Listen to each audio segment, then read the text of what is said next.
ओम नमो भगवते वासुदेवाय नमः। श्रीमद् भगवद गीता साधक संजीवनी अध्याय 10 श्लोक संख्या 36। द्यूतम छलय तामस्मि तेजस्ते जस्तिव नामहम जयो अस्मि व्यवसायो अस्मि सत्वम सत्वम तामहम। छल करने वालों में जुआ और तेजस्वियों में तेज मैं हूँ। जीतने वालों की विजय, निश्चय करने वालों का निश्चय और सात्विक मनुष्यों का सात्विक भाव मैं हूँ। द्यूतम छलयतास्मि, छल करके दूसरों के राज्य, वैभव, धन, संपत्ति आदि का, सर्वस्व का अपहरण करने की विशेष सामर्थ्य रखने वाली जो विद्या है उसको जुआ कहते हैं।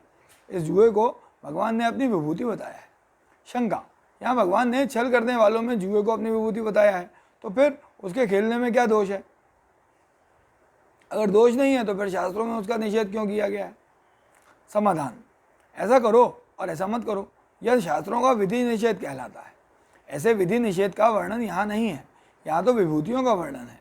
मैं आपका चिंतन कहाँ कहाँ करूँ? अर्जुन के इस प्रश्न के अनुसार भगवान ने विभूतियों के रूप में अपनी चिंतन की बात ही बताई है, अर्थात भगवान का चिंतन सुगमता से हो जाए, उसका उपाय विभूतियों के रूप में बताया है। अतः जिस समुदाय में मनुष्य रहता है उस समुदाय में जहाँ दृष्टि पड़े वहाँ संसार को न देखकर भगवान को ही देखे, क्योंकि भगवान कहते हैं कि यह संपूर्ण जगत मेरे से व्याप्त है, अर्थात इस जगत में मैं ही व्याप्त हूँ, परिपूर्ण हूँ। जैसे किसी साधक का पहले जुआ खोलने का व्यसन रहा हो और अब वह भगवान के भजन में लगा, उसको कभी जुआ याद आ जाए तो उस जुए का चिंतन छोड़ने के लिए वह उसमें भगवान का चिंतन करे। इस जुए के खेल में हार जीत की जो विशेषता है वह भगवान की ही है। इस प्रकार जुए में भगवान को देखने से जुए का चिंतन तो छूट जाएगा और भगवान का चिंतन होने लगेगा।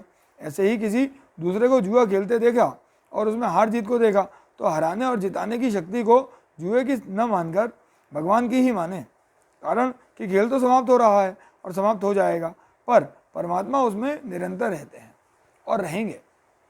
इस प्रकार जुआ आदि को विभूति कहने का तात्पर्य भगवान के चिंतन में है। किसी ग्रंथ के किसी अंश पर शंका हो तो उस ग्रंथ का आदि से अंत तक अध्ययन करके उसमें वक्ता के उद्देश्य को, लक्ष्य को और आशय को समझने से उस शंका का समाधान हो जाता है। जीव स्वयं साक्षात परमात्मा का अंश है, पर इसने भूल से असत शरीर संसार के साथ अपना संबंध मान लिया है। अगर यह संसार में दिखने वाली महत्ता, विशेषता, शोभा आदि को परमात्मा की ही मानकर परमात्मा का चिंतन करेगा तो यह परमात्मा की तरह जाएगा, अर्थात इसका उद्धार हो जाएगा। और अगर महत्ता, विशेषता, शोभा आदि को संसार की ही मानकर संसार का चिंतन करेगा तो यह संसार की तरफ जाएगा, अर्थात उसका पतन हो जाएगा। इसलिए संसार का चिंतन करते हुए परमात्मा को तत्व से जानने के उद्देश्य से ही इन विभूतियों का वर्णन किया है। तेजस्ते अस्विनामहम, 7वें अध्याय में जहाँ भगवान ने कारण रूप से विभूतियों का वर्णन किया है वहाँ भी यही पद आया है।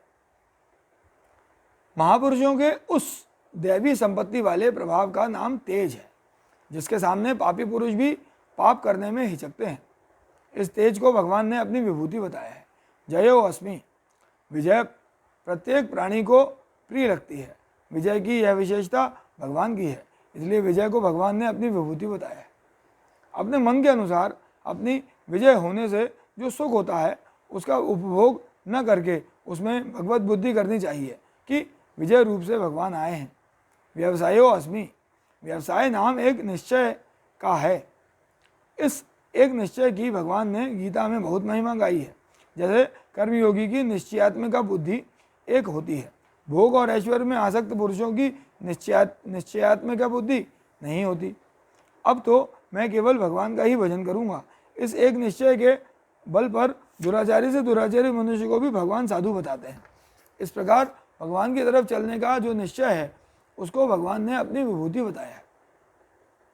निश्चय को अपनी विभूति बताने का तात्पर्य है कि साधक को ऐसा निश्चय तो रखना ही चाहिए, पर इसको अपना गुण नहीं मानना चाहिए।